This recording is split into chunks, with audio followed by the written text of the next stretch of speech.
যেদিন এই দেশ থেকে বিদায় হয়ে যাবে, আমার আল্লাহ জিবরাইলকে দিয়ে প্রস্তাব পাঠিয়েছিলেন, ও জিবরাইল, আমার বন্ধুর কানে খবর দাও, আমার বন্ধু এই দেশের মাটিতে থাকতে পারবে না, আমার বন্ধু এই রক্ত মাখা জমিনের মধ্যে রাখবো না, আমার বন্ধুর দেহ আমার আরশের ডান পাশে দাফন করব।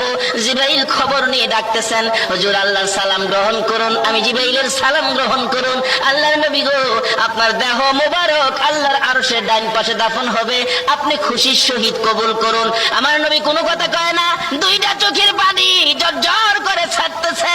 জিবরাইল বলেন, ইয়া রাসূলুল্লাহ, এত সুন্দর প্রস্তাব নিয়ে আসলাম, কোনো কথা কন না, খালি কাঁদেন কেন জানতে চায়। আমার নবী বলেন, জিবরাইল রে, তোমার জন্য খুশির খবর হতে পারে, আমি খুশি হতে পারলাম না, কেন পারলেন না?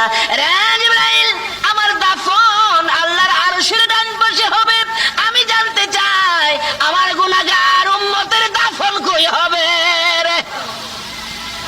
জিবরাইল বলেন, আপনার উম্মতের দাফন এই জমিনের মধ্যে হবে। আমার নবীর কান্না আরো বেড়ে গেছে। জিবরাইল, না না, সইতে পারি না, আমি আর সে থাকবো আর আমার উম্মতেরা এই জমিনে থাকবে, আমার মন মানে না, প্রস্তাব আমি রাখবো না, আমার পক্ষ থেকে একটা প্রস্তাব আমার প্রভুর দরবারে তুলে ধরো। জিবরাইল রে, আমার গুনাহগার এতিম উম্মতেরা যেই জমিনে থাকবে, আমি নবী আর সে যাব না রে, আমি আমার গুনাহগার উম্মতের পাশে সেই জমিনের মধ্যে শুয়ে থাকবো।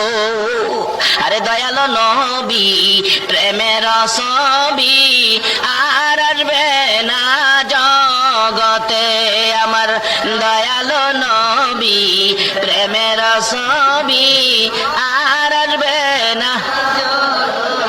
হাসর দিনে উম্মত বিনে, হাসর দিনে উম্মত বিনে যাবে না নবীজি বেহেশতে, দয়ালো নবী, প্রেমের ছবি আর আসবে না জগতে, আমার দয়ালো নবী, প্রেমের ছবি